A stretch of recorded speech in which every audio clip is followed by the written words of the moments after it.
Bueno, muy buenos días. Les saluda María Eugenia Bujanda en nombre del equipo del Centro Agenda Joven en Derechos y Ciudadanía. Les doy la más cordial bienvenida al segundo día de nuestras jornadas de investigación de este año, de 2024, un evento que el centro organiza anualmente como una práctica de rendición de cuentas que nos permite compartir con la comunidad académica y con todas las personas interesadas los hallazgos de las investigaciones y de la producción académica que se realiza desde el centro. Agradecemos a quienes están acompañándonos en este momento a través de la transmisión en vivo en Facebook, por su interés en este evento, por supuesto también a quienes escuchen la grabación posteriormente. Ayer tuvimos la primera sesión de las jornadas donde se presentaron 5 trabajos sobre educación, desigualdad y permanencia estudiantil en Costa Rica, y hoy martes vamos a tener una sesión dedicada al tema de juventud, ciudad y fenómenos emergentes. Mañana jueves tendremos la tercera y última de las sesiones y con ella cerraremos las jornadas. El día de hoy, entonces, vamos a tener la presentación de otros 5 trabajos a cargo de los investigadores Brian Vargas Vargas, Roy González Sancho, Fernando Obando Reyes y Michael Picado Cortés. La sesión va a constar de 2 bloques. En el primero vamos a presentar 3 trabajos, tras los cuales abriremos un pequeño espacio para preguntas y comentarios, y después seguirá el segundo bloque donde tendremos los otros 2 trabajos restantes y después también otro pequeño espacio de preguntas y comentarios. Ahí concluiremos entonces la sesión de hoy. Antes de dar inicio a la actividad, queremos compartir con ustedes que van a poder encontrar y descargar los trabajos que se están presentando en estas jornadas en la página web del Centro Agenda Joven. Vamos a estar poniendo la dirección para que ustedes puedan tenerla y anotarla. Y lo segundo es invitarles a hacernos llegar sus comentarios, sus consultas para las personas expositoras en el chat que tenemos en la transmisión en vivo. Muy bien, entonces sin más demora voy a dar el pase a Brian Vargas Vargas, nuestro primer expositor de esta mañana. Brian es sociólogo y arquitecto e investigador del Centro Agenda Joven en Derechos y Ciudadanía. Así que adelante, Brian, cuando gustes. Muchas gracias, María Eugenia. Primero, buenos días a todos y todas, a la gente que nos está viendo, escuchando. Y quisiera agradecer también a mis compañeros y compañeras del Centro Agenda Joven por organizar este evento. Estoy un poco lejos, entonces he estado bastante detrás de la organización, pero que me invitaran a formar parte, pues fue realmente muy agradable. Entonces quiero agradecerle al equipo. Como dice la presentación, voy a referir algunas relaciones que yo veo que existen entre ciudad y juventud, utilizando de referencia dos artículos, uno que está dentro de un libro de Derecho a la Ciudad que salió desde la Facultad de Derecho de la Universidad de Costa Rica, y un ensayo que llamé La McDonaldización de la ciudad en el marco de mi doctorado en Ciencias Sociales. Y bueno, entonces voy a aprovechar este espacio para conversar algunas ideas que están en estos 2 materiales que están publicados. Siguiente, Fer, por favor. Este primer artículo que mencioné sobre derecho a la ciudad, que está en el marco de un libro de derecho a la ciudad de la Facultad de Derecho, lo dividí en su momento en tres puntos: relaciones posibles entre ciudad y juventud, relaciones que no gustan y relaciones espurias.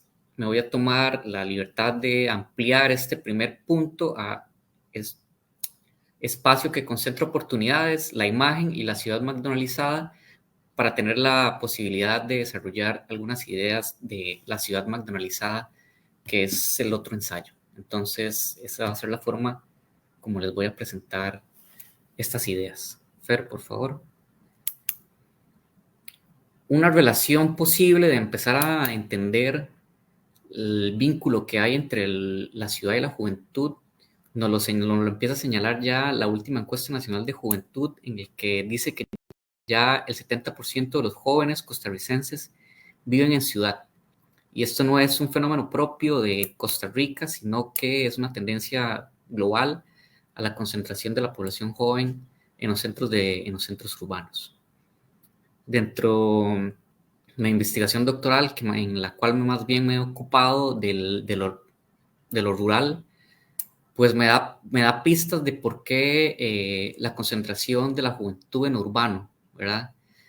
Y me doy cuenta de que lo rural deja de ofrecer ciertas oportunidades que hay que salir a buscar a otro lado. Entonces es importante entender que lo que pasa en las ciudades con los jóvenes también tiene relación con lo que la ruralidad ofrece o deja de ofrecer.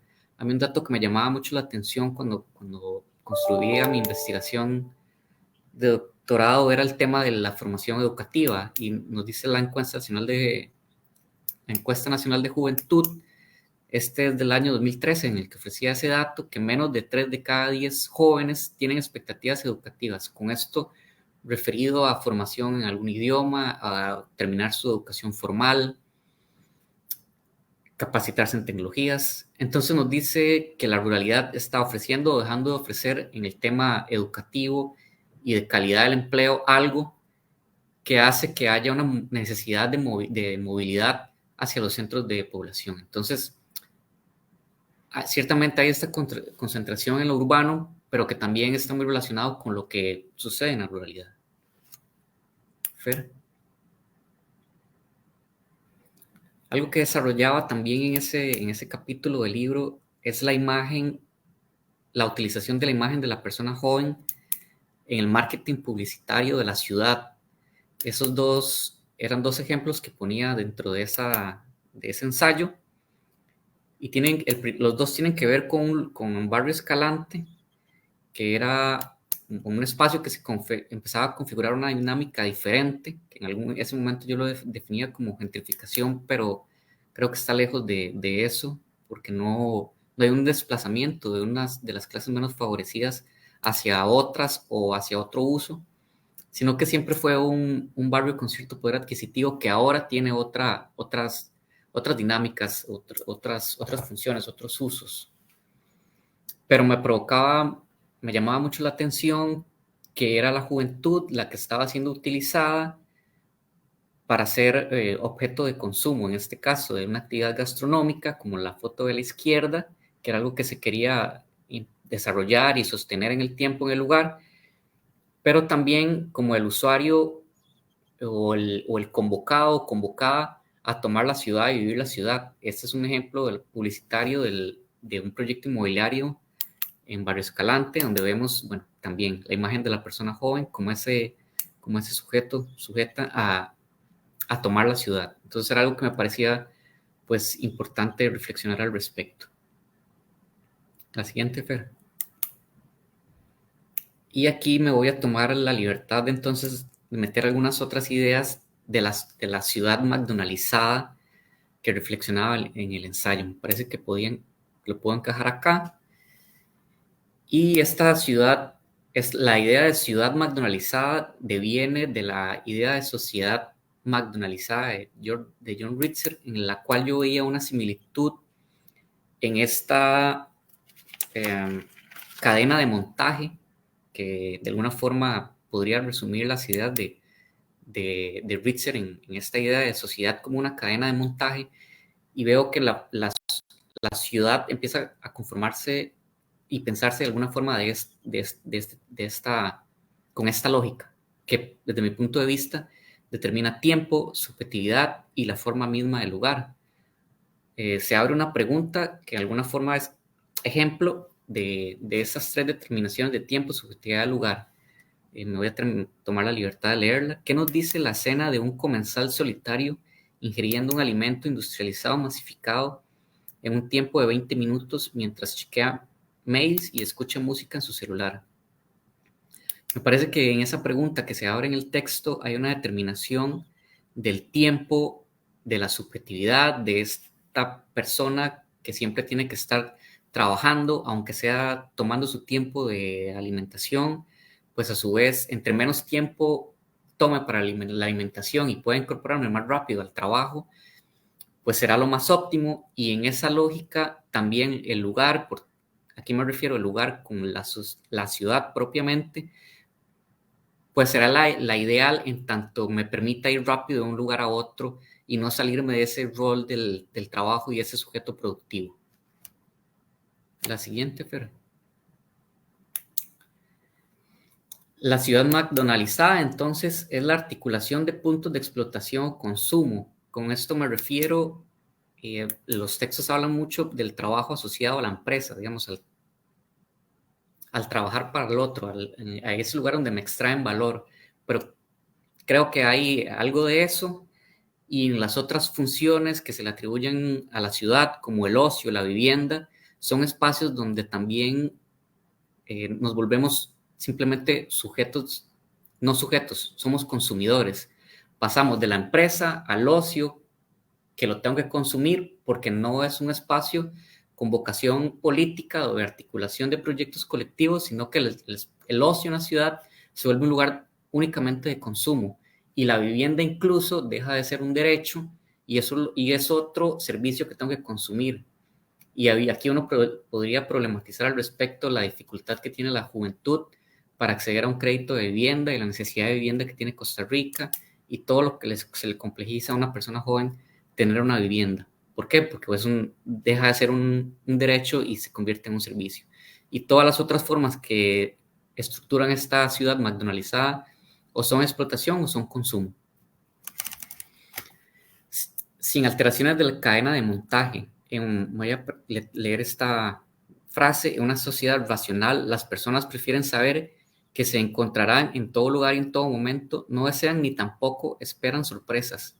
Quieren saber que cuando pidan su Big Mac será igual que el que consumieron ayer y el mismo que tomarán mañana. Aquí veía mucha afinidad con la forma de agrupar la vivienda o cómo se ha desarrollado el tema de las residencias privadas, en el cual no quiero imprevistos de lo que pasa en la realidad social. Voy a ese lugar, lo pago porque tengo que consumirlo, porque no es un derecho, y además me aísla de alguna forma de la realidad para que no se me altere esa cadena de montaje, ¿no? Ese sujeto para permanecer individual, que es el ideal de esa ciudad o sociedad McDonaldizada o dentro de la lógica de la cadena de montaje. La siguiente, Fer. Por tanto, la ciudad McDonaldizada es decir, la ciudad es el flujo que queda entre la vivienda como mercancía, la empresa, los lugares donde más allá de persona, soy usuario consumidor de supermercado, del centro comercial, del gimnasio, de más otras formas. Siguiente, Fer.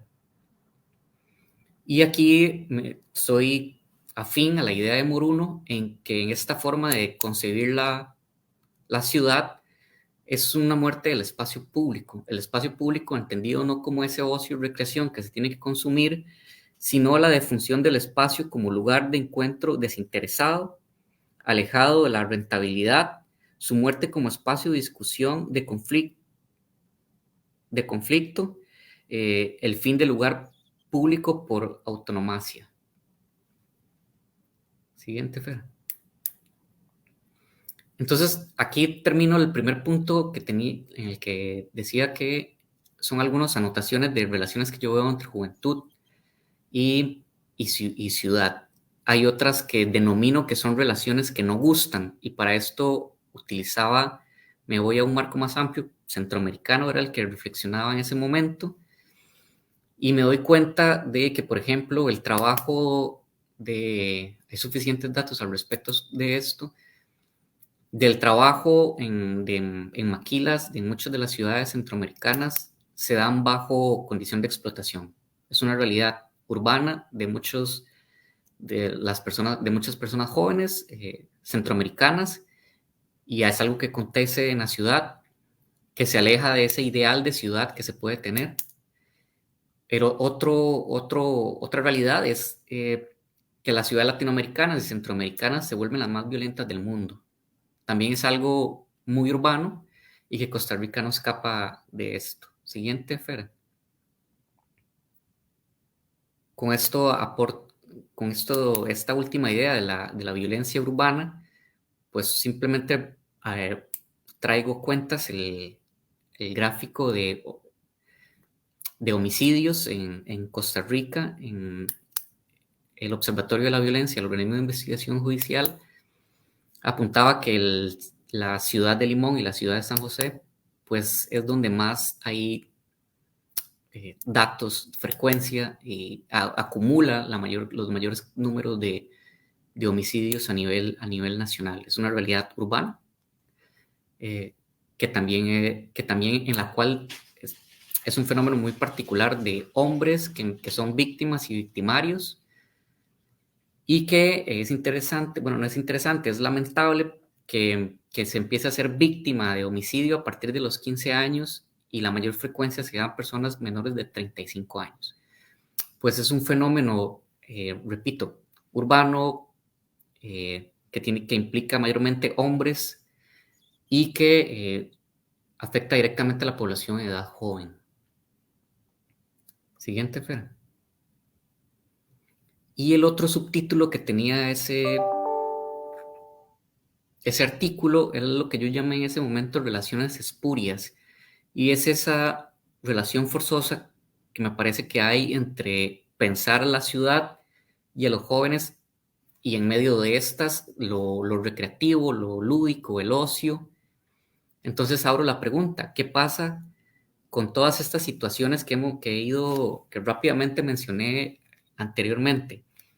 Con el desempleo, con el empleo precario, con la incapacidad del acceso a la vivienda, con la violencia, todos los otros fenómenos urbanos que tienen que ver, que vinculan jóvenes, que vinculan a los jóvenes, que se omiten del todo porque se asocia a la juventud con lo lúdico, con el ocio, con la recreación.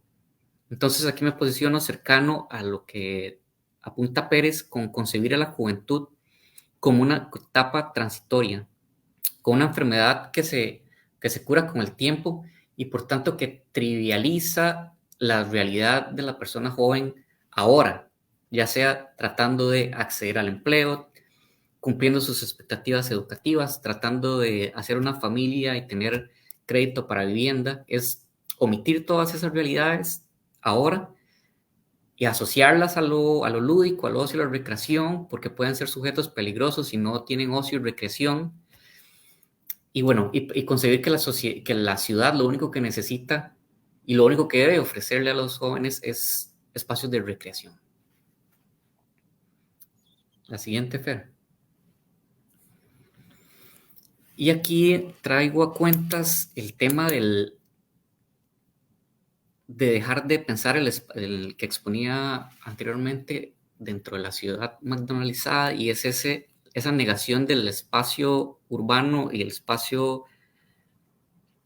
como una posibilidad de organización colectiva. Aquí tomaba como referencia una manifestación de la población sexualmente diversa posterior a la pandemia, y tomaba comentarios después de la noticia. Y obtenía resultados como esto. Eso sí lo celebran, pero la romería sí la prohíben, porque no celebran algo que beneficia a toda la sociedad. Los playos y todas las cochinadas de pudrición que le gustan al PAC, ¿verdad? Cuando la ciudad se convierte en un espacio de organización colectiva, pues hay un señalamiento sobre esto, y tiene que ver con la idea de la cadena de montaje. En tanto haya algo que obstruya esta cadena de montaje, de pasar de la vivienda como mercancía a la empresa y al ocio y al consumo, pues hay una negación a aceptar todas estas posibilidades de organización política en el marco de la ciudad. Por tanto, la ciudad, dice Delgado en el espacio público como ideología, que la ciudad es más un lugar donde se debe demostrar el civismo, no la organización social. Y parece que dentro de esta lógica de la ciudad McDonaldizada, pues está muy instalada esta idea de que la ciudad simplemente debe ser un lugar de demostrar el civismo, y no un espacio de organización colectiva o disputa de lo político. La siguiente, Fer. Alguna síntesis. No puedo dejar de pensar la ciudad si omito lo que está dejando de ofrecer la ruralidad. Es algo que me parece que me ha quedado claro en lo que he podido conocer más recientemente en mi trabajo de doctorado. Hay una racionalidad, digamos, en pensar eh, funcionalmente la ciudad que determina el tiempo, la subjetividad y la ciudad misma, en la que los derechos pasan a ser consumo. Ya vimos algunos de estos.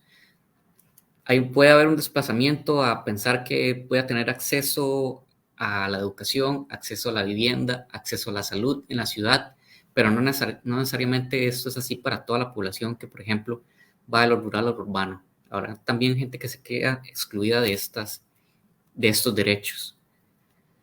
La ciudad también puede ser violencia y explotación. Hay una moratoria asociada al ocio y la recreación en el cual minimiza las problemáticas que tiene un joven ahora en la ciudad. Y la ciudad se muestra, y parece que hay una predominancia en que la ciudad debe ser donde se muestra el civismo y ya no un lugar de organización política. Creo que esas son las síntesis que quería hacer y las ideas que quería exponerle. Y muchísimas gracias. Agradezco a la población, a las personas que nos están escuchando y al equipo de Agenda Joven, y creo que estuve muy bien con el tiempo. Entonces les agradezco nuevamente.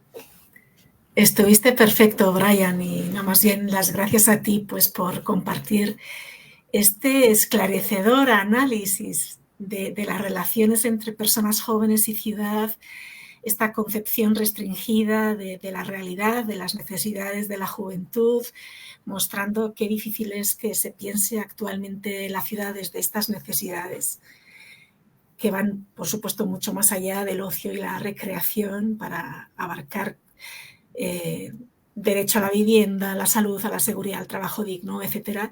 Y todo esto bajo este marco de esta sugerente metáfora que haces, ¿no? De la McDonaldización de la vida en la ciudad. Así que no, más bien, de nuevo, muchas gracias, Brian.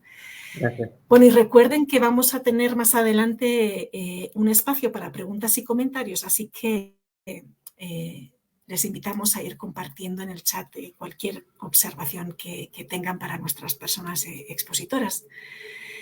Y bueno, vamos a dar el pase ahora a los expositores del siguiente trabajo, Roy González Sancho y Fernando Obando Reyes. Roy es psicólogo, Fernando es antropólogo, comunicador y músico, y ambos son investigadores del Centro Agenda Joven. Así que adelante cuando gusten.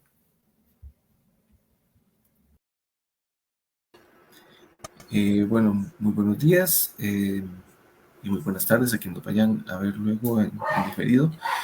Esta pequeña presentación se remite a un artículo que se publica en Repertorio Americano hace aproximadamente más de un año y que tiene que ver también con un proyecto de investigación más grande sobre videojuegos y juventud que llevamos en el centro y que marca uno de los puntos de cumplimiento y de investigación que ya vamos abarcando, que se compone por 3 artículos y un documental que está próximo a salir, esperamos el año que viene, y este es el segundo de 3 artículos, quedaría uno todavía por delante. Y en este caso, este primer componente o esta primera etapa de investigación tiene que ver con mujeres y videojuegos, en donde hemos explorado básicamente el rol y la participación femenina en la industria y el uso de videojuegos, tanto como jugadoras, como trabajadoras y próximamente en términos de los diseños de personaje. Entonces, como ustedes pueden ver en el título, esta sería la parte correspondiente al mundo laboral en el caso de la participación femenina. El objetivo que se persiguió en en esta publicación fue estudiar en detalle las condiciones laborales para las mujeres profesionales en la industria costarricense, no sin antes realizar también un contraste con los aportes de diversas producciones académicas a nivel internacional realizadas principalmente por autoras, que fue uno de los criterios de inclusión y de rigurosidad que quisimos darle a la investigación, y especialmente, digamos, considerando los aportes en torno a la experiencia laboral, en este caso, de 4 mujeres costarricenses profesionales en el desarrollo y análisis de juegos de video. No se trató únicamente de una investigación, en este caso, que recogiera los resultados de investigaciones internacionales, sino que se validan y se contrastan con los puntos de vista y las experiencias laborales, las trayectorias laborales de 4 muchachas que trabajan en estudios de diseño y desarrollo de videojuegos, al tiempo que también en la investigación sobre juegos de video. La metodología que seguimos en este caso ha sido cualitativa, principalmente porque lo que nos interesaba era contrastar los resultados de la investigación con los testimonios de las muchachas. El alcance en este momento es descriptivo porque es en este caso, una primera exploración desde nuestro contexto costarricense.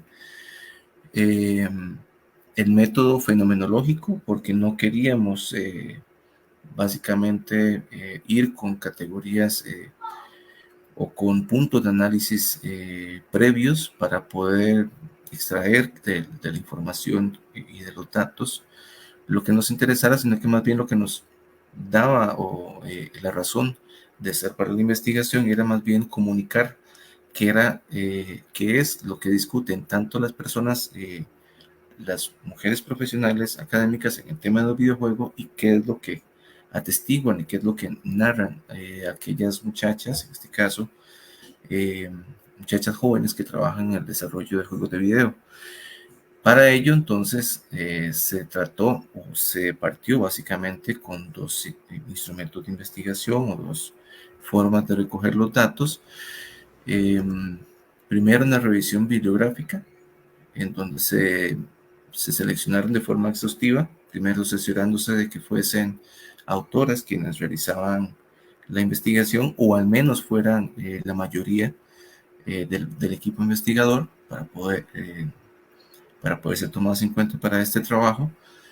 Y con base en esos resultados se diseñó una entrevista en profundidad que, como les mencionábamos anteriormente, se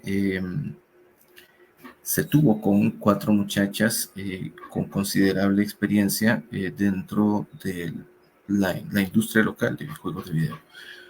La que viene. Ok, si quieres, paso a esta. Bueno, vamos a intentar no abusar con el tiempo y darles tal vez algunos como los resultados puntuales que fuimos encontrando. Bueno, el primero, el hallazgo de estos referentes, como mencionaba Roy, estos referentes teóricos, principalmente de la literatura feminista, que nos permitieron a nosotros una mejor interpretación del ambiente laboral. Nos dimos cuenta de cómo, ¿verdad? Como todo siempre en la cuestión de investigación, hay ciertas características de los casos que nos encontramos que calzan bastante bien con, pues, ciertas, por así decirlo, categorías que ya estas autoras han ido identificando en otros contextos, pero al mismo tiempo también nos encontramos la necesidad de que el caso local nos vaya dictando otras nuevas formas de poder, bueno, no solo categorizar, sino de explicar qué es lo que está sucediendo, porque, bueno, van ocurriendo varias particularidades. Yo les puedo hablar de cuestiones que nos encontramos en común. Por ejemplo, antes del trabajo, las condiciones previas al ingreso a la industria como tal tanto en lo que teorizan las autoras como lo que narran varios de los casos, hay un componente muy importante del videojuego o el juego, digamos, del juego como tal, del videojuego, valga la redundancia, que es muy importante que se dé en el espacio cotidiano, en el espacio familiar, inclusive desde muy temprana edad, este ejercicio de poder imaginarse con posibilidad de ser parte de, resulta vital, resulta súper importante, porque, bueno, hay todo un trabajo muy bueno que relata, bueno, es la hija de un programador, ¿verdad? Y ella cuenta cómo desde muy chica juega con su papá, juega con sus hermanos y demás, y eventualmente conforme va creciendo, bueno, se imagina en la industria y dice, bueno, yo podría eventualmente ser parte de alguno de los procesos de construcción de un videojuego. Hay antecedentes, ¿verdad? Muy variados. Hay unos casos en los que se da, ¿verdad? De un acompañamiento de mi hermano mayor, ¿verdad? Es el que, o mi hermana mayor es la que me lleva como a jugar. Hay otros casos también más como de este descubrimiento un tanto más solitario, mucho patrocinado, ¿verdad? Por lo que son las consolas estas de uso personal, como los Game Boys y demás, y se vuelve, ¿verdad? Un espacio en donde no necesariamente tiene que haber una interacción con tantísima gente. Y bueno, son diferentes escenarios, pero al fin y al cabo creo que lo que tienen en común es ese hecho como de normalizar, de incorporar a esta cotidianidad de cierta juventud el componente del videojuego. En la cuestión de los ambientes de trabajo, bueno, nos topamos, ¿verdad? Aspectos, las autoras hablan de todas estas conductas machistas que se dan, de estos micromachismos, también a ver, todo esto, o sea, lamentablemente nos gustaría decir como que tal vez encontramos un escenario más progresista o conexiones más afirmativas, pero ese no es necesariamente el asunto. La cuestión es de las brechas salariales, lo que llamaríamos el mansplaining, cómo los hombres explican que tienen que darse, digamos, las cosas. Todo esto es muy recurrente en el ambiente de trabajo. Ellas pues lo denuncian en algunos aspectos. Nosotros encontramos que, bueno, se ven como dinámicas un poco más normalizadas, en donde ellas, bueno, constantemente están como reflexionando sobre esto y también tomando ciertas iniciativas, que eso también nos hablan las autoras. Estas mujeres que entran a estos espacios de trabajo van adoptando diferentes estrategias para poder sobrellevar, ¿verdad?, esta realidad en donde hay esta desigualdad de condiciones. Y bueno, otra cuestión que nosotros encontramos es que, bueno, las personas a las que entrevistamos reivindican el espacio de trabajo en la industria local de videojuegos como algo que no puede verse solamente, ¿verdad?, desde la producción como dura del videojuego como tal, de hacer el videojuego. Hay toda una rama de profesiones, hay toda una serie de nuevos nichos de trabajo que se están abriendo, que yo creo que ya ni tan nuevos, ¿verdad? Todo el lado del streaming, que cada día se va especializando más, todo el aspecto académico, por dicha, a Roy a mí nos causa gran alegría que cada vez vamos viendo como que van saliendo más iniciativas de trabajo sobre videojuegos que toman el tema de mujeres y videojuegos escritas por mujeres. Cuando hicimos como nuestra primera revisión de literatura, ya como por 2020, no les vamos a decir que fue nulo, porque hay trabajos, hay ensayos, hay reportajes, hay material de consulta, pero es poco, ¿verdad? Como que al menos a nivel local falta un poco más. Entonces, bueno, ya vamos viendo cómo esto se va moviendo un poco también desde la parte académica y bueno, también todo desde la parte de comunicación, lo que es el periodismo de videojuegos, también el videojuego como deporte. Vemos que ya también van saliendo ligas femeninas, hay otras que son mixtas. Entonces, ¿verdad? Todos estos nichos de trabajo, en algunos casos son nichos de trabajo que hay cierta, ¿verdad? Se les dan ciertos calificativos que les intentan retratar como menos o como más ligeros, pero creemos que no es así. Creemos que justamente a través de los testimonios y demás nos vamos dando cuenta cómo son campos de trabajo que se van especializando cada vez más, van desarrollando cierto tipo de profesionalización y que no están exentos, ¿verdad?, de estas dinámicas desiguales en el ambiente de trabajo. Por ejemplo, la cuestión de puestos de mando. Son pocos los puestos de mando que son ocupados por chicas. La cuestión como también nos retrataban ellas la cuestión de la programación, por ejemplo. Muchas veces se relegan más los equipos femeninos a cuestiones de diseño gráfico o de modelado 3D y otras cosas, y no se les da tanto espacio en la cuestión de programación. Pero bueno, por lo que nos vamos dando cuenta conforme va pasando el tiempo, esto va cambiando poco a poco. Me atrevo a decir, como cada 6 meses nos damos cuenta de nuevas mujeres que van ingresando al campo de videojuegos, que van involucrándose en estas nuevas áreas. Entonces, verdad, es esta tensión entre vamos viendo esos cambios, pero al mismo tiempo vamos viendo estas condiciones estructurales que pues hacen desigual y este aspecto de la industria. Y bueno, si quieres, Roy, dale vos unas cuantas y yo puedo tomar la mitad de otras de las finales.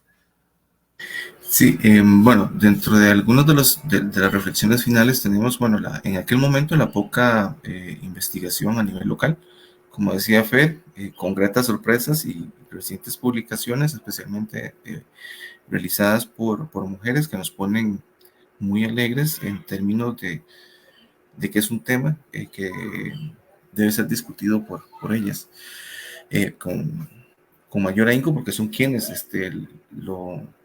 en este caso lo experimentan, ¿no? Bueno, la normalización de la explotación laboral, que es una cuestión que es extensiva dentro de las relaciones desiguales de trabajo, tanto de segregación como de incumplimiento de las normas básicas y de las garantías, solo que acá con la particularidad que es un sector profesional, por decirlo así, en la mayor parte de los casos, diseñadoras, que gente, digamos, proveniente de las artes, o programadoras provenientes del área de informática, ¿no? Y en donde la práctica, por ejemplo, de horarios extenuantes, de periodos cortos de entrega de trabajo, de exigencias desiguales en términos por su relación de género, la tolerancia al error y todo esto, y el aprendizaje necesario para el desarrollo de proyectos, también lamentablemente se normaliza dentro de esta estructura de explotación laboral. Al mismo tiempo, bueno, la poca, en aquel momento, porque sí nos hemos ido enterando de al menos 1 o 2 casos de mujeres en puestos de mando, y no por falta de capacidades, porque una de las cosas que nos mencionaban las muchachas es la sobreespecialización que tienen o que deben tener para poder acceder a espacios de trabajo en etapas o en dimensiones de desarrollo para la que a hombres no se les exige en comparación con ellas. Estamos diciendo que tal vez en este caso se les exige conocer de todo y para todo, y mayormente grados altos académicos para, en este caso, etapas de desarrollo, al menos, por ejemplo, casos de programación, en donde en el caso de las personas, hombres, no sucede. En este caso se habla, por ejemplo, de una segregación vertical. Nos comunicaban las muchachas, por ejemplo, que en el área de las partes de diseño artístico y demás, digamos, de dibujo, sí encontraban más muchachas en comparación con la parte de programación y desarrollo. Entonces, sí, ahí se nota en este caso buena parte de la problemática que enfrentan en este caso las mujeres, las chicas, en la parte laboral. Ok, bueno, también la cuestión de la conformación de los equipos de trabajo, ¿verdad? Hay una clara disparidad en cuanto a la cantidad de hombres que están en la industria. Bueno, pues estos equipos quedan bastante desiguales. Hay a veces generalmente se da que son pocas las mujeres las que conforman equipos variados, lo cual, bueno, atendiendo a las categorías de las autoras, nos hablan de que estos son aspectos de segregación horizontal que son comunes en este tipo de ambientes laborales. Hay una cuestión, ¿verdad? La de la tolerancia es igual al error. Hay una cuestión, ¿verdad? De cómo ellas hablan mucho esto de que tienen que estar constantemente probando que saben, que tienen la cantidad de conocimientos necesarios. Y esto entiéndase no solamente en el aspecto técnico, en lo académico es como, bueno, manejar la suficiente cantidad de referentes teóricos para hablarme de esto. En lo periodístico, conocer la suficiente cantidad de títulos de videojuegos para hablarme de esto. En los deportes, jugar la misma cantidad de horas, ¿verdad? Digamos, este cuestionamiento que inclusive, ¿verdad? En los hombres puede darse de otra tónica, hacia veces como más directo, más agresivo, o al menos eso es bueno lo que nos reportan en estos casos y que es recurrente, que es muy recurrente, desde una forma muy agresiva hasta, ¿verdad?, irlo solapando con pequeños micromachismos a la hora, ¿verdad?, de esta prueba constante. Como les comentaba un poco, ¿verdad? Esta tensión entre la inclusión, o sea, porque aquí tampoco queremos retratar como que estas empresas son un ente malvado o la industria es como esta cuestión malvada que está como maquinando cómo segregar a las mujeres o cómo necesariamente, ¿verdad?, ejercer prácticas machistas. ¿Por qué no? Porque en efecto nos encontramos de que hay cuestiones normalizadas a nivel estructural, hay otras también intentos conscientes de saber de que hay ciertas condiciones, hay ciertas acciones que tienen que promoverse para lograr una mayor igualdad de condiciones. Entonces, ¿verdad? Hay toda esta tensión entre inclusión y unas formas, llamémosle, antiguas de trabajo, que bueno, es algo que también nos reportan las autores. Y las chicas también, hay una, bueno, nos dimos cuenta que realmente ellas reflexionan bastante, a pesar de que hay aspectos normalizados de esta desigualdad, hay una reflexión constante, ¿verdad?, de su rol y de su vivencia en el mundo del trabajo y los videojuegos, y reconocen que si bien, bueno, pues ellas toman ciertas iniciativas y demás para lograr insertarse de la manera más óptima, también es necesario que haya un intento activo desde las empresas de que pongan cierto tipo de acciones afirmativas. Y bueno, y por ahí nos mencionaban, ¿verdad?, el delegar ciertos espacios de mando, el abrir ciertos espacios de capacitación, por ejemplo, si es que realmente se necesita como que se especialicen en ciertos aspectos y demás. Y bueno, parte de lo que nosotros también nos encontramos, ya unas reflexiones a nivel general es que también necesitamos entender cómo se da la inserción desde otras poblaciones en la industria local, entendámoslo, población con discapacidad, entendámoslo, población LGBT+, que nos dimos, ¿verdad?, cuenta de que esto es un tema bastante tocado en la literatura, ¿verdad?, y también con las chicas que hablan de que si bien van saliendo como varios espacios que buscan ciertas dinámicas de inclusión, aún nos vamos quedando un poco atrás de entender cómo está ocurriendo esto, al menos a nivel local. Y bueno, parte de lo que podemos determinar es que es una industria a nivel local en crecimiento acelerado, en la misma, yo lo llamaría hiperespecialización de la cadena de trabajo de la industria del videojuego ha permitido que se hagan labores muy específicas desde una lógica de descentralización muy grande. Entonces nos encontramos que en Costa Rica hay bastantes estudios, tal vez no haciendo el videojuego como una totalidad, pero sí encargándose de aspectos de diseño muy específicos. También en lo que es la cuestión que hay de estudios independientes, nos encontramos cada vez más estudios independientes que ponen sus juegos en el mercado de videojuegos o les sirven también para darse a conocer y luego involucrarse hacia iniciativas, pues llamémosle de más alto presupuesto, o lo que se llama como los videojuegos de alta gama. Igual, ¿verdad? Cada vez encontramos más ejemplos de streamers y también que reinventan los formatos comunicativos en los que hacen esos streamings. Encontramos cada vez más ligas, ¿verdad?, de lo que es los esports. Encontramos espacios que están empezando a pensarse específicamente para el ejercicio de los esports, entre otro montón de cosas. Yo creo que si nos quedamos aquí hablando de lo que ha ido ocurriendo, bueno, nos daría un buen rato, pero bueno, le sugeriríamos que se mantengan bastante, con los ojos bastante abiertos a lo que es toda esta industria local, porque bueno, también, bueno, desde lo académico en la UNED, la parte de UNED Games, ya ha estado dedicada varios años a través de lo que es el desarrollo de videojuegos. La Universidad Veritas también tiene ya su programa, ¿verdad?, de videojuegos. Entonces, bueno, no le pierden el ojo porque creo que hay muchísimo de lo que vamos a poder seguir discutiendo. Hay tema para rato. Y bueno, yo creo que yo llegaría hasta acá. No sé si Roycillo, mi estimado Roy David, quiere dar algunas palabras finales. No, sería básicamente esperaríamos a ver si hay alguna consulta o algo así para poder ampliar.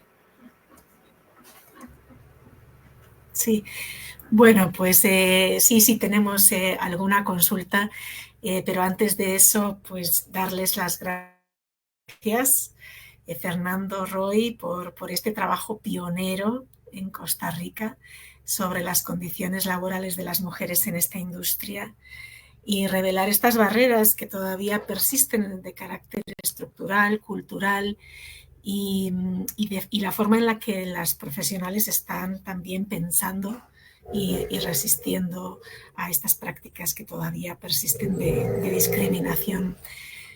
Bueno, pues sí, vamos a dar entonces paso a un segmento de preguntas y vamos a comenzar por una para Brian.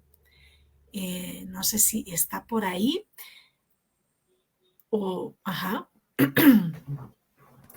Sí, hola. Brian, sí, tenemos aquí una consulta y es sobre la forma en la que se podría revertir las tendencias que nos presentaste, revertir, reconducir o transformar. ¿Cómo podríamos contrarrestar todas esas dinámicas de las que nos hablaste que afectan pues, a las posibilidades de las personas jóvenes en su vivencia de la ciudad? Wow, qué pregunta.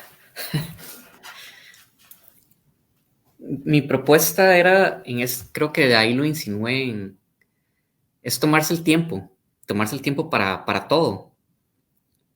No pensar en que se tiene que estar trabajando, digamos, ese auto, ¿cómo es que dice?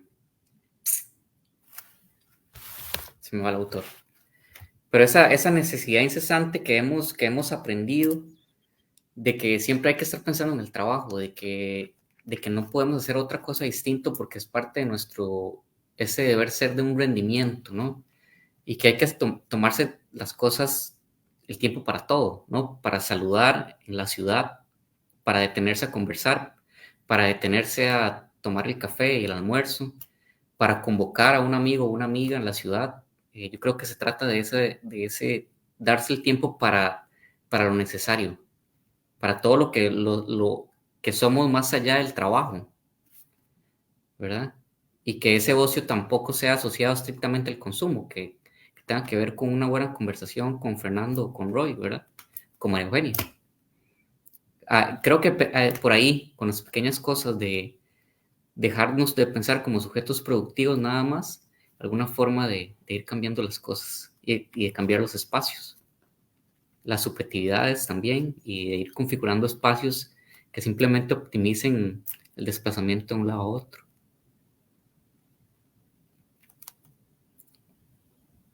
Es una pregunta muy difícil. Creo que Sí, la sí, sí. dejaría por ahí. Sí, pero qué interesante que la ubicas en un espacio donde todavía quizás podríamos tener algo que hacer, ¿verdad? Frente a todo esto que se nos viene encima, estas dinámicas que son más fuertes que posiblemente pues nosotras y nosotros, pero podemos quizás eso, tratar a nivel, dentro de nuestro ámbito de acción, ¿verdad? Poder pensar desde esa lógica de ralentizar, ¿no? Sí, exacto. De ir Eso más es. despacio. Uh-huh. Sí.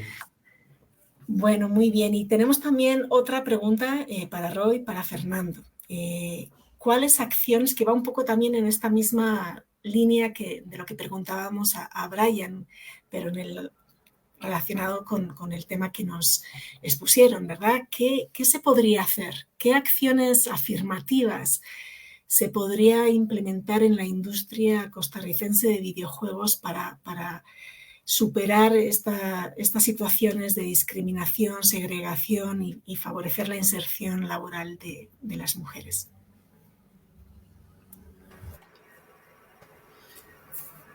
Bueno, yo creo, y si quiere, le doy ahora el pase a Roy si quiere agregar algo más, haciendo un poco eco, ¿verdad? También de lo que ellas mismas nos apuntan, de cuáles, por dónde pueden ir esas acciones afirmativas. Por ejemplo, algo tan sencillo como que las empresas cuiden desde la parte de recursos humanos, la selección de personal.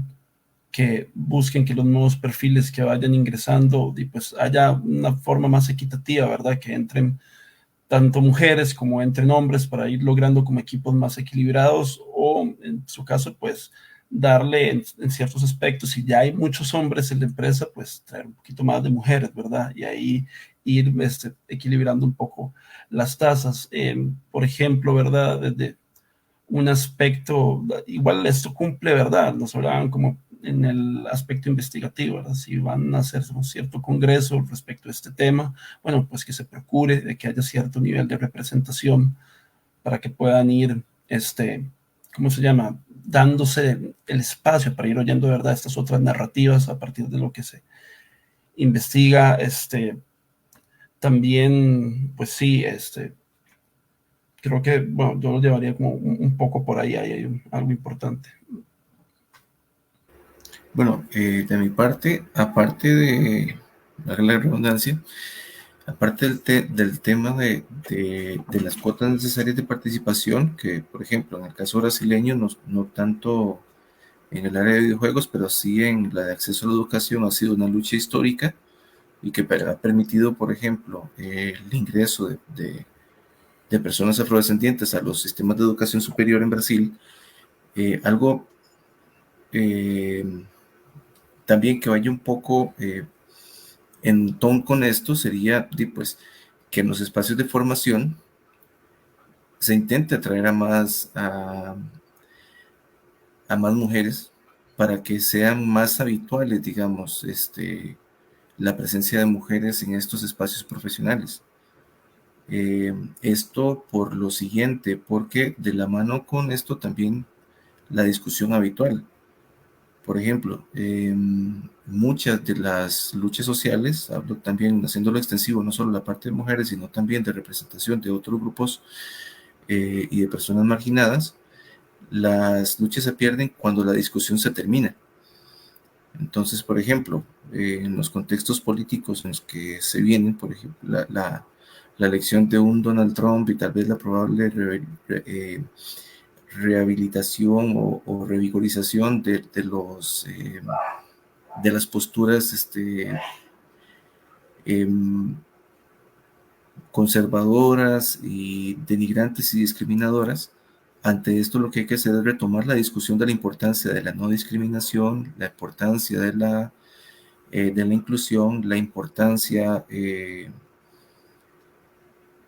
de los derechos humanos, que un derecho no es un privilegio, sino que un derecho es una garantía de vida, es una garantía de subsistencia para mucha gente que en otros tiempos no tuvo esa oportunidad, y que hay que hacer valer esas otras luchas o esas luchas anteriores que hacen posible el modo de vida que tenemos hoy. Entonces, no solo va para el paso ojalá la mayor presencia de mujeres en el campo laboral, en específico con los videojuegos, sino también retomar las discusiones.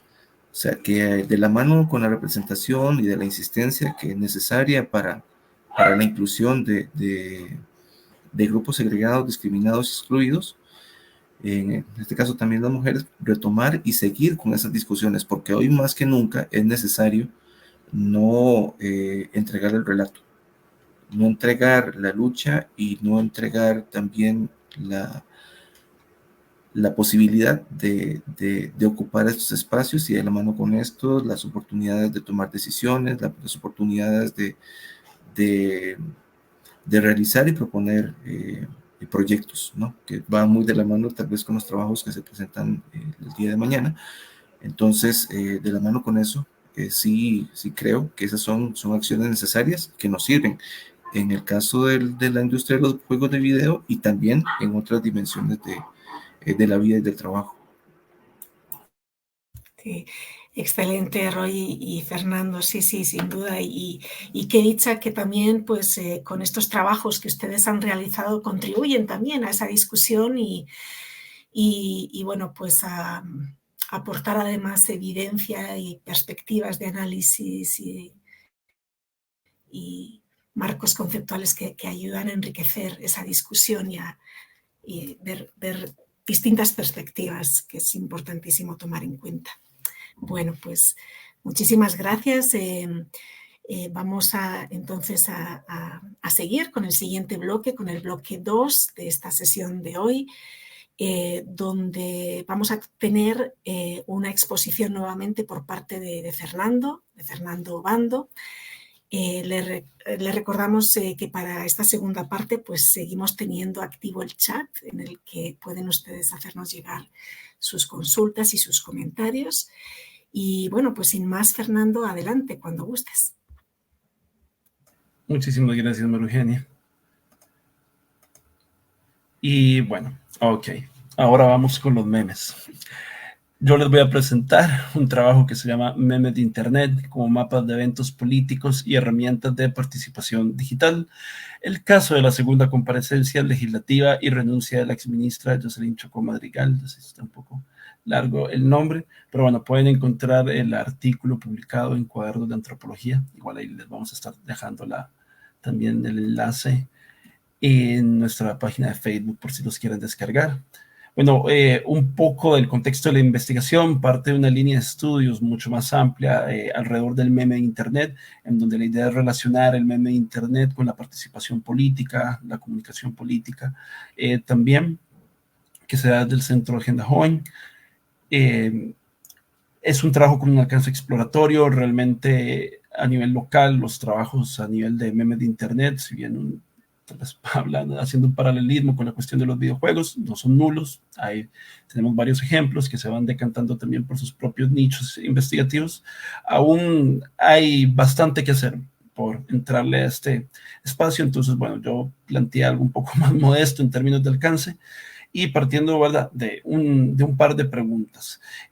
Siendo la primera, si podrían los memes de Internet servirnos de alguna manera como una guía para ubicar eventos políticos en estos eventos políticos más cotidianos en la vida de un país, y si nos sirven, ¿qué mensajes podemos ir rescatando de los memes de Internet que van tocando estos eventos políticos?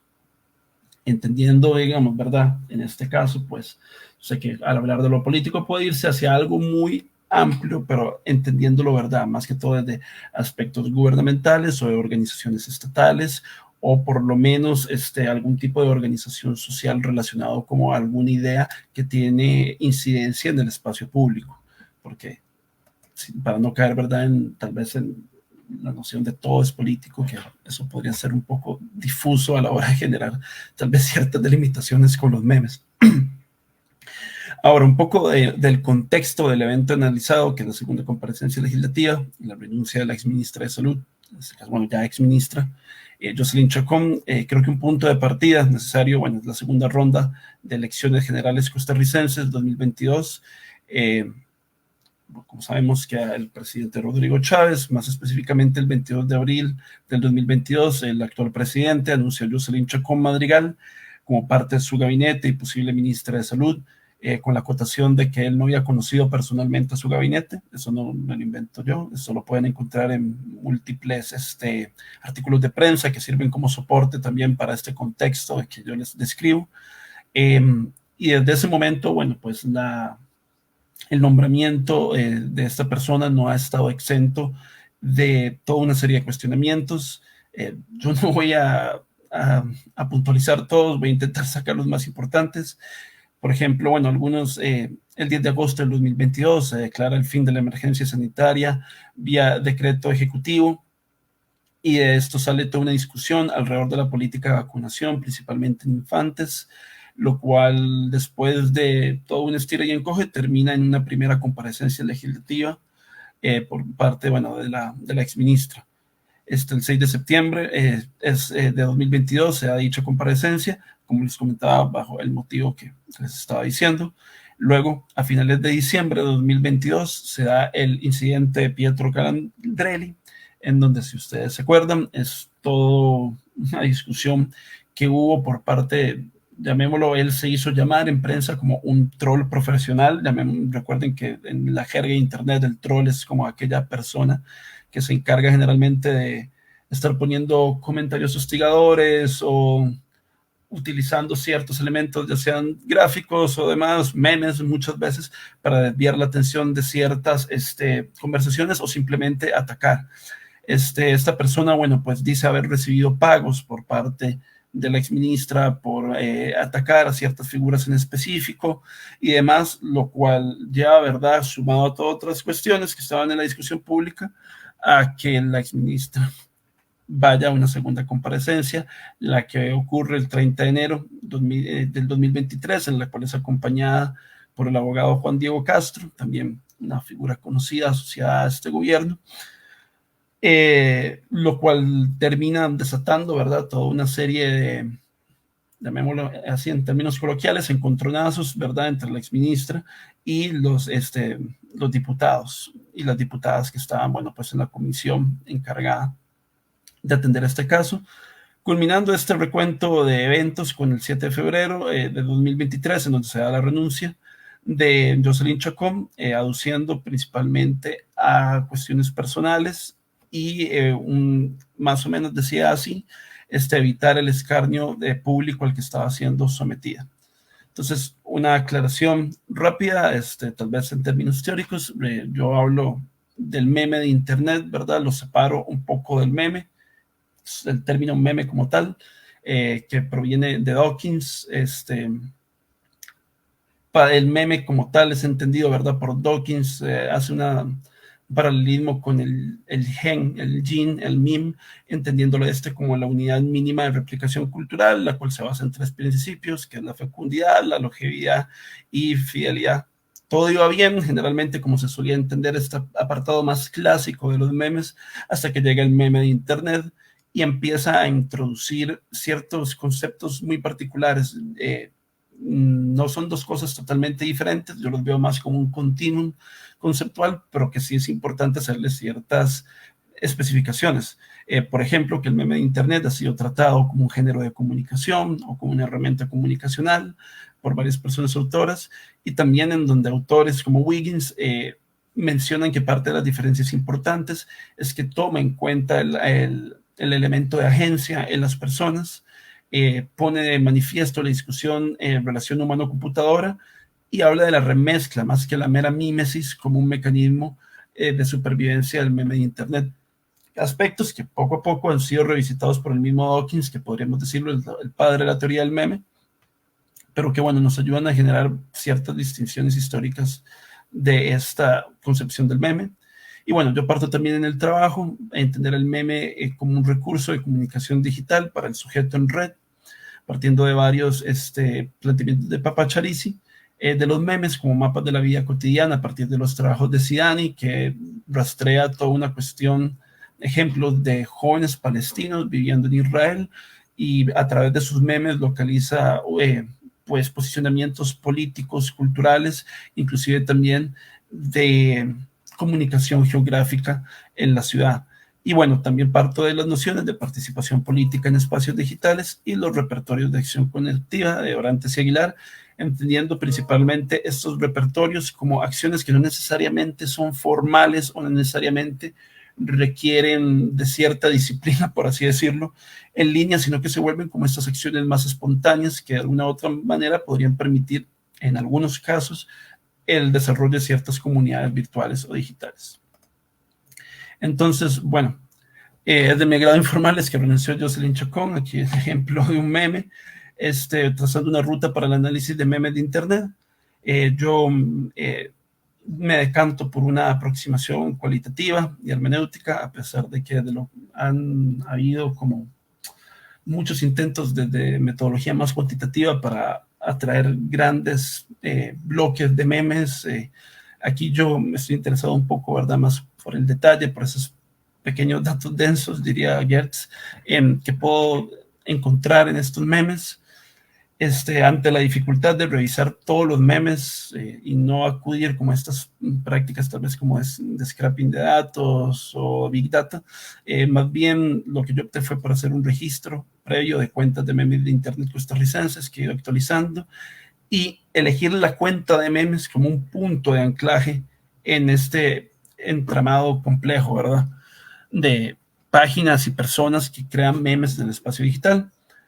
criterios que elegí para las cuentas, que tuviera memes políticos de varias temáticas, entendiendo el meme político, ¿verdad? Como lo describe Wiggins, meme que se dirige hacia cierta élite política o hacia ciertas organizaciones estatales o al menos a ciertas ideas de la esfera pública.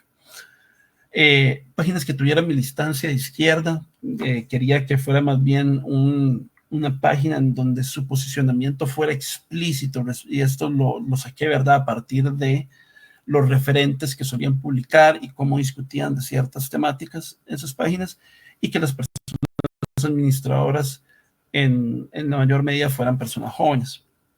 Esto más que todo teniendo también un poco al criterio de las líneas investigativas del centro, por lo cual al final me quedé con 3 cuentas, con Meme Amplio, Yo Conejo, Meme Gastropop y Meme Noticias, de las cuales realmente el material duro analizado correspondió a la de Meme Amplio y la de Meme Noticias, y ya les voy a decir qué me pasó con el conejo. Y en total fueron 17 memes, y le pongo yo y una captura de pantalla, porque ese insumo que recogí yo creo que no puede ser contado bajo pues el término estricto de meme. Aquí van a ir viendo algunos de los memes que publicaron justamente estas páginas. Bueno, criterios de selección para los memes específicamente que hicieran una referencia directa a la ex jerarca, hacia el juicio, su renuncia o a personas involucradas en el proceso, entiéndase diputados o representantes legales, una delimitación temporal también del 30 de enero al 12 de febrero, que fue la semana de la segunda comparecencia y la semana de la renuncia. Parto aquí, ¿verdad?, también de un análisis crítico del discurso. Principalmente me baso mucho en Van Dijk, entendiendo, ¿verdad?, si bien es cierto, no es tanto una cuestión de los textos de los dominadores hacia los dominados, digamos como que hay una inversión, ¿verdad?, aquí en la lógica. Bueno, dentro de las posibilidades de Van Dijk dice que es deseable este tipo de análisis para poder entender cuáles son también las respuestas que se dan a ciertos discursos desde una esfera dominante. Entonces estoy aquí como haciendo un pequeño twist, tal vez al enfoque más tradicional del análisis crítico del discurso, y poniendo especial atención, en mi caso, en lo que yo andaba buscando, insinuaciones, metáforas, mensajes escritos, emojis, personajes, referencias a la cultura popular y posicionamientos respecto al evento. Para esto creé una ficha de análisis que iba llenando con cada uno de los memes. Y bueno, esto último lo voy a pasar porque realmente es algo que ha quedado un poco relegado en la discusión. Y bueno, el primer caso del que les puedo hablar un poco es de Meme Amplio, en donde a mí lo que me aportan principalmente los memes de Meme Amplio, que es una página abiertamente adscrita al Partido Frente Amplio, es primero una cuestión de mapeo de figuras involucradas, ¿verdad? Hay un mapeo constante de Juan Diego Castro y Ariel Robles, diputado de esta fracción, y varias impresiones, ¿verdad?, hacia ellos. Son como las figuras, por así decirlo, que ellos destacan, y hay toda una serie de asociaciones en donde se ensalza al diputado Ariel, con cierta lógica, ¿verdad?, entendiendo que está escrito al Frente Amplio, y toda una serie de legitimaciones a Juan Diego Castro.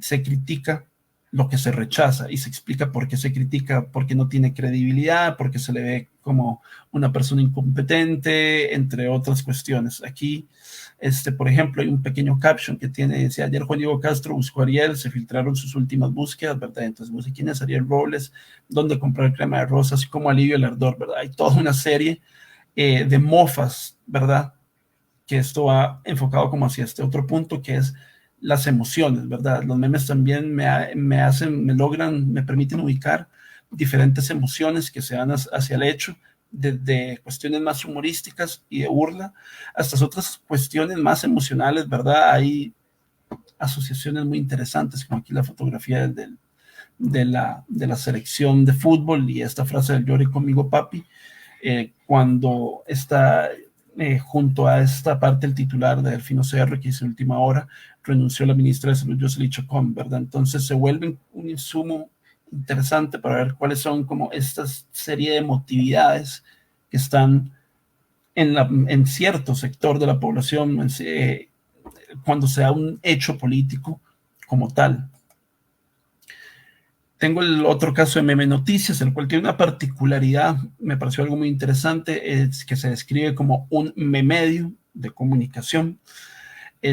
Hay un uso reiterado de noticias de periódico digitales, enlaces de periódico, inclusive en el carrusel de imágenes era común encontrar como unos cuantos memes y luego como capturas de pantalla hacia las noticias.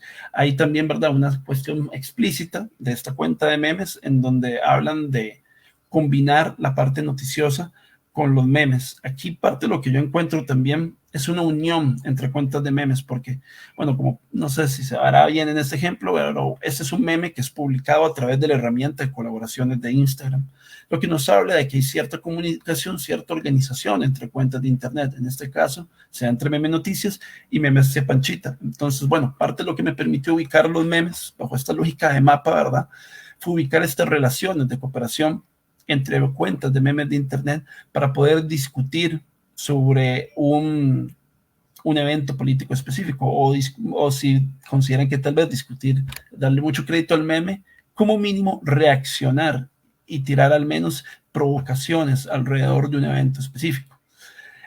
Hay un monitoreo también de decisiones políticas. Me llamó la atención que después de la renuncia no había como un fin del tema. Durante esta semana había como varios memes alrededor de una especulación de hacia dónde iba a ser designada esta persona, quién iba a ser la nueva persona que le iba a cubrir. Esto jugaba en los memes. De hecho, se puede ver un poco por acá. Ya me va quedando poco tiempo, entonces voy a intentar ponerle un poco. Y bueno, la cuestión de las reacciones y mapeo de personajes, tanto como ocurre en el caso del meme amplio, aquí también se puede dar. Luego les hablaba del caso del tío Conejo, me quedo un poco atrás porque a pesar de que es una página que suele estar poniendo contenido constante, no publicó ningún meme respecto a este hecho en específico, solamente esta captura de pantalla, lo cual me hace ver que no todos los eventos se le da el seguimiento de la misma forma y no todas las cuentas de memes están tan presentes, ¿verdad? Suelen tener diferentes dinámicas, lo cual me hace a mí preguntarme, ¿verdad?, cuáles son estos roles que están desarrollando más allá de compartir memes. Y bueno, algunos puntos de desencuentro. El meme, ¿verdad?, como una herramienta para el mapeo de actores políticos, los cuales vienen con un juicio de valor incluido. Un insumo para el mapeo de reacciones ante un mensaje, un evento, el uso del humor como una de tantas capas emocionales. Me parece que no podríamos obviar de que claramente hay un juego con lo que podríamos llamar gracioso, divertido o entretenido entre estos memes, pero también, como pudieron ver muy someramente, hay también referencias al enojo, hay referencias al desencanto, a la preocupación, inclusive como esperanza, ¿verdad? Hay toda otra gama de emociones que muchas veces la hiperfijación en el humor del meme no ha permitido que veamos tanto. Yo propongo que eso es algo a lo que hay que darle mayor seguimiento. Y bueno, si no son ejemplos tal vez de participación directa debido a como a ciertas distancias que podemos tener sobre su incidencia en el aspecto digital, creo que como mínimo estos memes nos hablan como posicionamientos ideológicos, políticos ante ciertos eventos. Y bueno, esta cuestión de los seguimientos distintos que les comentaba, de las páginas, no todas le dan el mismo seguimiento, y ya con esto termino.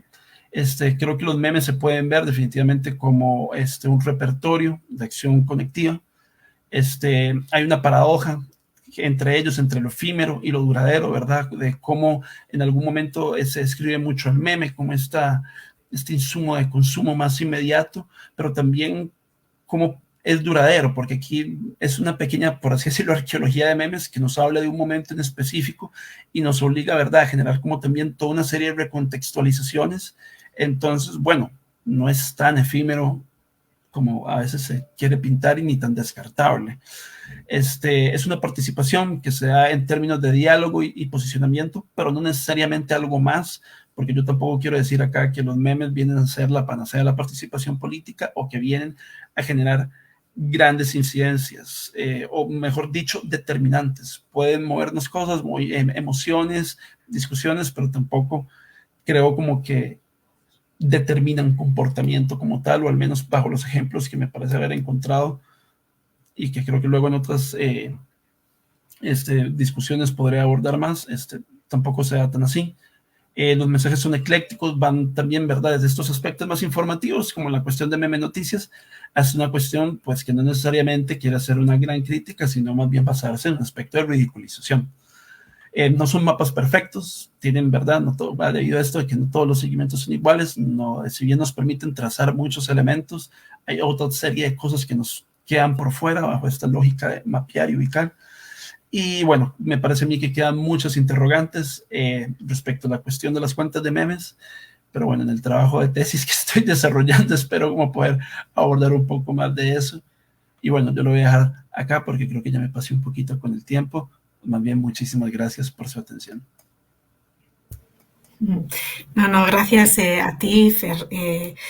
Te invitaremos a que nos cuentes con más detalle y extensión el trabajo de tesis que has hecho, donde profundizas mucho más y bueno, el alcance de tu análisis llega más lejos, así que será realmente valioso e interesante que busquemos el espacio para que nos presentes ese trabajo.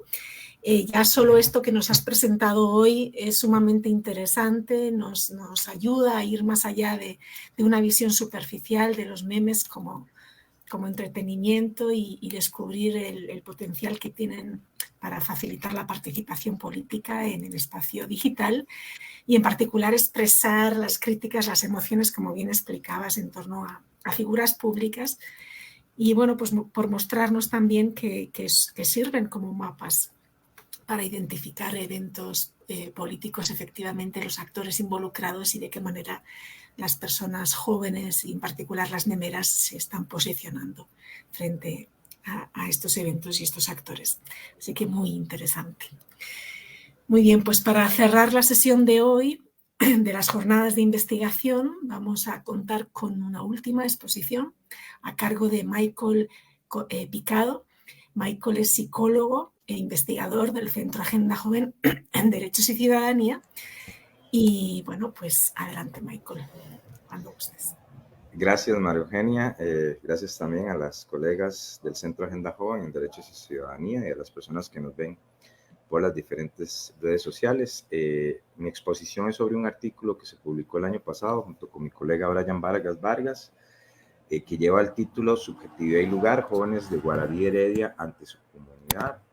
Y bueno, a grandes rasgos se ofrecen los resultados de una etapa exploratoria de investigación en la cual se trabaja con personas jóvenes, vecinas de la comunidad y que forman parte de las actividades dentro del Centro Cívico por la Paz durante el año 2022-2023. Fueron básicamente 2 años de trabajo. Se reflejan algunas opiniones de las personas jóvenes que asisten al centro cívico con la finalidad de comprender la relación entre lugar, comunidad y subjetividad. Se muestran discursos que mencionan directamente a las personas que habitan dicho lugar y su influencia en dinámicas cotidianas que aluden a formas de pensar y ver la realidad. Siguiente. Bueno, tenemos el lugar, ¿verdad? Que es el anterior. Es Guararí Heredia, se encuentra dentro del Cantón Central de Heredia, el distrito de San Francisco. Es interesante porque el distrito de San Francisco tiene indicadores altos de desarrollo humano, pero no se podrían como homologar a todo el lugar. Ya veremos algunos datos más adelante sobre la comunidad porque no se reflejan en todos los barrios, por decirlo así, del distrito. Adelante, Fer.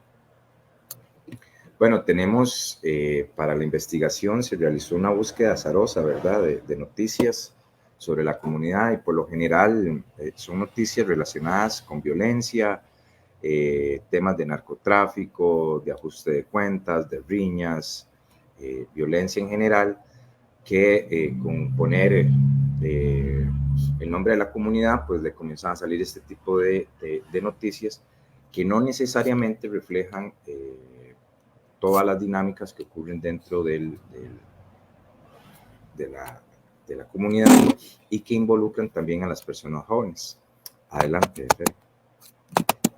Bueno, aquí tenemos, digamos, también otra perspectiva, ¿verdad?, diferente a la que mostrábamos anteriormente, sobre algunos lugares de Guararí de Heredia. Adelante, Fer.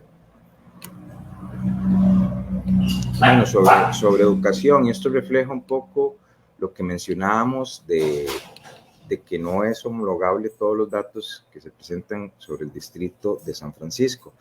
Por ejemplo, en las escuelas, los indicadores de exclusión son el doble en Guararí que en otras comunidades del Cantón Central, ¿verdad? El distrito también de San Francisco, e incluso son aún mayores cuando se habla de exclusión en secundaria. En los colegios que pertenecen a la zona de Guararí son aún mayores que los de otros colegios del distrito de San Francisco. Entonces es un dato que nos pareció interesante mostrar. Adelante, Fer. Bueno, algunos datos demográficos. Lo que se indica acá es que de la población total de Guararí, que son alrededor de 21.800 personas, corresponde un 62% costarricenses y alrededor de un, vamos a ver, 38% de personas nicaragüenses, y este 38% de personas, alrededor de un 16% tenían estatus irregular migratorio. Entonces forma parte de las dinámicas también que se dan dentro de la comunidad, que nos pareció interesante mostrar dentro de los datos que se buscaron. Adelante, Fred. Entonces el problema que se trató de abordar con este trabajo, que fue más o menos durante 2 años, 2022-2023, con personas jóvenes que asistían al Centro Cívico por la Paz de la comunidad de Guararí, atañe a la subjetividad de las personas jóvenes y entender si su lugar en el territorio les niega acceso a ámbitos sociales, ya sea porque la colectividad lo rechaza o porque la propia comprensión de si en un sitio incide en acceder a ciertos espacios, como lo pueden ser la educación, el trabajo, la recreación, la cultura, incluso la salida hacia otros lugares de la ciudad o territorio. Entonces, bueno, nosotros lo que queríamos observar un poco acá era si realmente se tenía comprensión sobre si el lugar afecta a las personas jóvenes para que tengan acceso a educación o a trabajo. Entonces por ahí habían ejemplos de que si yo pongo, por ejemplo, en el currículum de dónde vengo, entonces quizás eso sea un obstáculo para obtener algún tipo de trabajo. Entonces por ahí va más o menos el problema que planteamos nosotros en esta investigación. La siguiente, por favor. Bueno, algunos apuntes teóricos sobre lo que para nosotros son subjetividades y lugar. En el caso de Huacam, dice que hay cargas simbólicas que las personas que ocupan un lugar estigmatizado llevan sobre sí. Los factores externos que reconfiguran el territorio social y simbólico, del cual los residentes del gueto definen y hacen lo propio con la colectividad que forman. Castelli, 2016, indica que las características del territorio, entendido como espacio de desenvolvimiento de la vida, la matriz de los valores que comparten y ponen en disputa a los sujetos, que hacen a sus modos de relacionarse y representarse a sí mismos en otros espacios. Roa también define subjetividad como la manera de estar, de ser y de hacer en el mundo, la cual está social, cultural e históricamente constituida a la vez que es prácticamente constituyente, sujetos que comparten un problema. Adelante, la siguiente. Sobre el tema de subjetividad tenemos que no remiten tanto a concepto a un estado pasivo, sino a una producción activa, cognoscitiva, adaptativa, situacional e instrumental, una producción situada y multidimensional que da cuenta a la vez, interviene en los contextos vinculares, sociales y naturales. Entonces, sobre esto, apuntes teóricos, nos hacemos las siguientes preguntas. Estas subjetividades están relacionadas con la condición de exclusión educativa, decidir estar dentro o fuera, y cuánto incide la subjetividad de jóvenes el formar parte de este lugar antagónico, sobre todo un espacio urbano donde se les considera como patología social.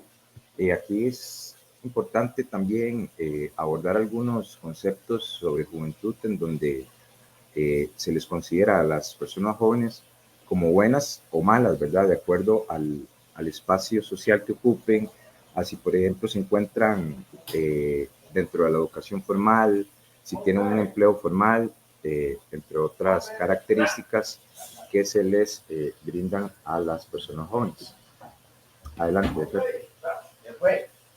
Entonces se trabajó con ellos. Bueno, primero se hizo una búsqueda bibliográfica, luego se trabajó con ellos presencialmente dentro del Centro Cívico por la Paz, en donde se hicieron varias actividades, la cual llamamos, una primera se llamó el rol de periodistas, rol del equipo de alcaldía de la Municipalidad de Heredia, Cadáver Exquisito, Línea de Tiempo y el Barrio Enfermo. Por ejemplo, el rol de periodistas consistía en que ellos en grupo se reunieran, hicieran o hablaran sobre algún acontecimiento de su barrio que se pudiera poner en redes sociales y se les pudiera dar algún tipo de reacción.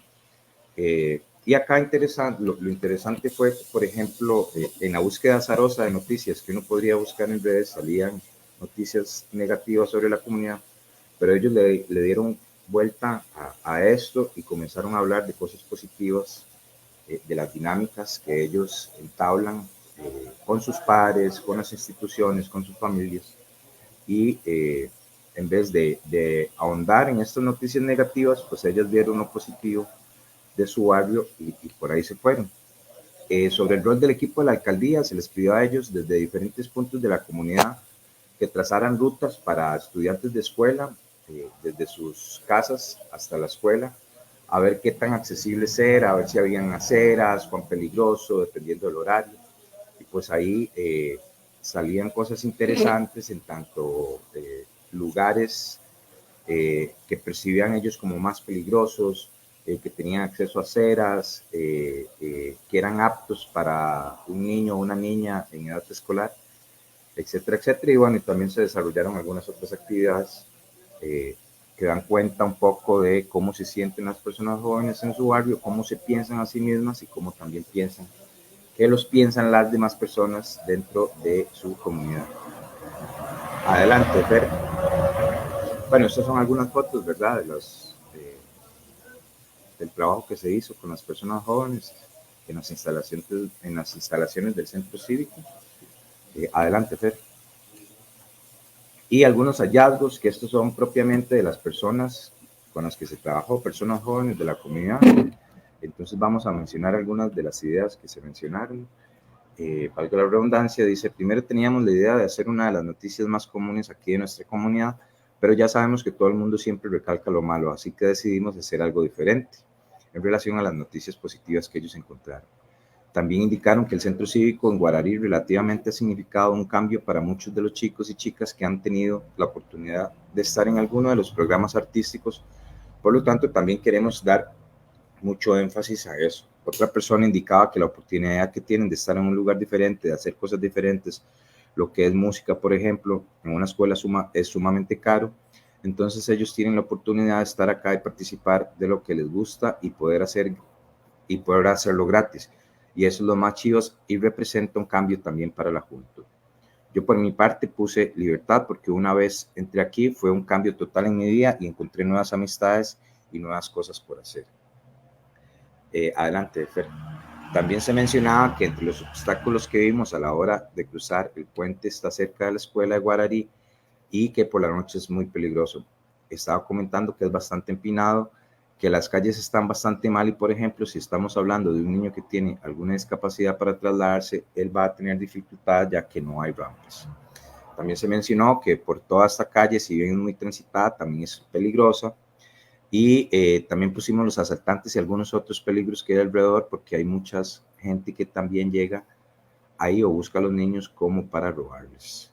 Y se mencionó que los niños también de la comunidad son muy alegres. Esos fueron algunos de las cosas que mencionaron en el trabajo que se hizo con las personas jóvenes dentro del Centro Cívico por la Paz. La siguiente diapositiva. Otros de los hallazgos fueron crear programas para dejar las adicciones, no darse por vencidos y reconocer que el cambio debe ser por elección y no por imposición. Hay que seguir la vida, nos abre las puertas a muchas oportunidades. Unidad es la palabra que describe el lugar donde vivo, un lugar lleno de paz. En esta comunidad tenemos muchas oportunidades gracias al centro cívico, debido a que siempre nos tienen las puertas abiertas. Estas también fueron opiniones que expresaron las personas jóvenes sobre su comunidad en el ámbito positivo. Y para ir cerrando con las conclusiones, dice que hay un reconocimiento por parte de las personas jóvenes de problemáticas del barrio, como lo pueden ser el consumo de drogas y las noticias negativas en las que con frecuencia se mencionan. Sin embargo, quienes participan no tienen la intención de ahondar en estas ideas negativas y por el contrario expresan situaciones de desarrollo individual y colectivo. Se reconoce que el Centro Cívico por la Paz es un espacio físico e institucional mediante el cual tienen una oferta formativa diversa, de la que, de no existir, sería difícil tener acceso a las artes, a la música, ciencias, deportes y otras actividades. La siguiente. Y finalmente se tiene que el trabajo requiere un abordaje más profundo en temas como el acceso y permanencia en la educación, empleo, sitios de interacción social o salud, es decir, observar la relación entre la comunidad con otros espacios sociales. Es necesario incluir a otras poblaciones jóvenes de la comunidad, ya que en este primer momento solo se trabajó con personas usuarias del Centro Cívico por la Paz, por lo que es necesario conocer otras dinámicas, condiciones y estilos de vida distintas a las que se dan en el marco institucional del centro. Lo anterior es ineludible para tener más insumos y lograr una visión amplia de cómo las personas jóvenes piensan su comunidad. Entonces, en este último aspecto, quizá una de las limitantes fue trabajar con población que asiste al Centro Cívico por la Paz, que era población que tenía características muy diversas, ¿verdad? Algunos se encontraban en educación formal, algunas personas trabajaban, otras personas no trabajaban y estudiaban y asistían a diferentes actividades del Centro Cívico por la Paz, pero sí encontramos que, por ejemplo, este lugar es un lugar de encuentro para diferentes poblaciones de diferentes edades, en donde se les permite tener acceso a diferentes actividades que si no fuera de este modo no podrían, digamos, propiamente en su comunidad hacerlas. Entonces, bueno, este fue un trabajo que se realizó junto con mi colega Brian Vargas, a quien también le agradezco, y que esperaríamos el próximo año quizá poder ampliar más o volver a trabajar sobre estos temas con las personas jóvenes de este lugar. Entonces yo iría cerrando con esto y agradecerles el espacio. Bueno, pues muchísimas gracias, Michael, por compartirnos este trabajo que elaboraste junto con Brian. Es una contribución muy valiosa sobre cómo las personas jóvenes construyen y reinterpretan su identidad en función de estos imaginarios que se tienen sobre su entorno, sobre sus comunidades y enfocarse y hacerlo además visible en cómo opera esto, ¿no? En una comunidad como Guarari.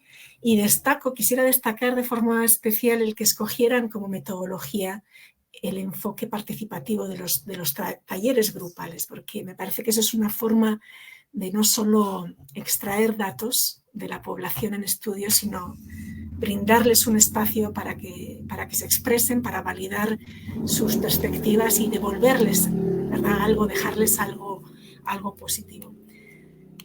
Así que, bueno, pues gracias de nuevo. Tenemos un espacio para unas preguntas después de este segundo bloque. Antes ya de finalizar estas jornadas, el día de hoy. Y voy a comenzar con una pregunta para Fernando. Fernando, ¿los memes siguen hoy en día monitoreando los eventos políticos en Costa Rica? ¿Y cuáles son entonces algunos de los que más destacan? Ok, bueno, sí, bastante. Diría que, bueno, parte de lo que a mí me sorprende es cómo hay un seguimiento, me parece muy detallado, a las cuestiones que van ocurriendo en el país. Creo que, a ver, se me ocurren así solamente rápidamente todo el caso de Gandoca Manzanillo, ha sido mucho visibilizado a través de memes, la cuestión de la construcción del hospital en Cartago, todas las... No sabría cuál de todos los hechos referirme alrededor de la Caja Costarricense del Seguro Social, porque hemos tenido como desde manifestaciones hasta, bueno, para decirlo tal cual, acusaciones de casos de corrupción por parte de varias personas en puestos de toma de decisiones, hasta, bueno, también lo que ha sido la detención de la exdefensora de los habitantes, Ofelia Teitelbaum. Hay toda una serie, ¿verdad? Una gama de memes políticos, ¿verdad? De que son, bueno, les digo yo, son evidentemente políticos que van mapeando estos eventos, se van posicionando ante ellos, van reaccionando ante ellos. Lo que a mí me parece interesante de esto, y bueno, parte de lo que veíamos en el ejemplo que yo les traje, era a través de ciertas cuentas que se posicionan desde llamémosle, de un espectro de izquierda o se hacen llamar como progresistas o como mínimo que buscan cierto tipo como de movilización en el espectro ideológico, pero encontramos memes también desde el otro lado, ¿verdad? De posiciones más conservadoras, más afines con ideologías de derecha. Entonces, así como podemos encontrar, por ejemplo, con el caso de la Caja, como una serie de mofas y de burlas y escarnio y representaciones de molestia, de ir hacia ciertos personajes, encontramos, ¿verdad? Yo, por fines investigativos, estoy en una amplia gama de grupos de memes de Facebook en donde encuentras memes, ¿verdad? Desde otro lado, totalmente. En donde vuelvo a lo mismo, por eso creo que es tan importante, o sea, no echar de menos, pero sí superar un poco como ver el meme como nada más esa capa de humor, porque son memes que quién sabe, tal vez, ¿verdad? En otros aspectos tienen como componentes humorísticos que a otras personas les hacen gracia, pero uno ve como de que ahí no está el núcleo del asunto en el meme, sino a veces se trata más de una cuestión de defensa, una cuestión más de reivindicación, o vuelvo a esta cuestión como una cuestión como más del enojo, de están acusando injustamente a esta persona, entonces se recurre como a la ridiculización de los atacantes y más bien a ensalzar a esta persona cuestionada por la vía judicial a partir de cierta simbología y demás. Entonces, pues sí, creo que hay un seguimiento muy detallado, creo que no nos vendría mal ya a este punto un observatorio de memes políticos, creo que nos daría muchas pistas de aspectos puntuales que se discuten, no solamente, ¿verdad?, en lugares más coloquiales como los mismos chats de WhatsApp, que uno le llega un meme y está como a veces más de no sabe realmente dónde viene, como también en estos espacios que ya hay, como en los que yo tuve la oportunidad de analizar un poco, que ya son cuentas que en muchos casos pues tienen, algunas sí son como totalmente decantadas hacia memes específicamente políticos, otras tienen más variedad de contenido, pero parte, digamos, de su parrilla de contenidos recurre mucho a esa parte de memes políticos. Pero bueno, creo que yo podría así dejarlo un poco por acá. Sí, no, excelente, Fernando. Muy bien, y tenemos también otra pregunta para Michael. Un poco, si pudieras, Michael, extenderte en algo que ya creo que mencionabas en tu presentación acerca de cuál es el papel que pueden jugar esta iniciativa de los centros cívicos por la paz en la comunidad. ¿Qué nos puedes contar sobre esta iniciativa que existe en algunas comunidades? Claro, gracias, María Eugenia. Bueno, en realidad, primero nosotros nos fue posible realizar la investigación porque coordinamos con el Centro Cívico por la Paz y ellos muy amablemente nos facilitaron no solamente el espacio, sino diferentes actividades que ellos ya tenían programadas en donde nosotros llegamos. Primero tuvimos como una observación no participativa, ¿verdad? Para que no sintieran que llegábamos como agentes externos a imponerles el trabajo, sino que fuimos involucrándonos en las dinámicas que ellos hacen dentro del centro cívico. Y bueno, lo que notamos es que para la vida de muchas personas jóvenes existe un antes y un después de que ellos tuvieron acceso al centro cívico. Por ejemplo, nos comentaban cómo a partir de que ellos se involucran en las actividades del Centro Cívico por la Paz, tienen acceso a la robótica, al arte, a los deportes, a compartir y conocer personas de su comunidad que antes no conocían y que de otra forma tampoco hubieran interactuado. Entonces nosotros creemos que esta iniciativa que ya existe en varias comunidades del país se debería replicar en muchas otras. Acá también hay trabajos de diferentes instituciones. Nosotros, por ejemplo, también nos colaboraron personas de los comités cantonales de la persona joven que tienen un trabajo activo dentro del Centro Cívico por la Paz, también de otras universidades hermanas como la Universidad Nacional, que realizan bastantes trabajos de investigación junto con los chicos y las chicas en la comunidad guararí. Entonces yo creo que es un espacio que le permite no solamente a las personas jóvenes, sino a otros actores sociales interactuar buscando fines positivos, ¿verdad? De bienes para la comunidad. Nos comentaban que definitivamente Guararí es una comunidad muy distinta después de que las diferentes acciones del Centro Cívico por la Paz se han visto o han visto sus réditos en las diferentes comunidades, en los diferentes barrios, que se extienden, digamos, más allá del espacio físico. Existe una organización junto con otras instituciones que trabajan ahí mismo en Guararí Heredia. Entonces, bueno, realmente ha sido un cambio para muchas de las personas jóvenes que lo ven con mucho cariño, con mucho amor y que realmente se ha convertido en algo muy significativo para la vida de ellos y de ellas. Sí. Bueno, excelente, muy bien, muchas gracias, Michael. Y pues vamos a ir concluyendo con este último comentario que nos compartes. Vamos a dar por concluida la segunda sesión de estas jornadas de investigación de este año 2024 del Centro Agenda Joven en Derechos y Ciudadanía. Y bueno, vamos a concluir pues agradeciendo la presencia, el acompañamiento de todos y todas las personas que nos acompañaron en la transmisión y de forma muy particular pues a nuestros colegas Brian Vargas, Roy González, Fernando Bando y Michael Picado por compartir los resultados de sus investigaciones sobre estos desafíos, dinámicas, oportunidades que enfrentan pues, distintos grupos de personas jóvenes en los espacios públicos, que ahora también son digitales, en los espacios profesionales, en este contexto tan complejo que enfrentamos hoy en día. Así que, bueno, pues nos despedimos aquí y les invitamos a encontrarnos de nuevo mañana, donde tendremos pues la tercera y última sesión de estas jornadas de investigación. Así que hasta mañana.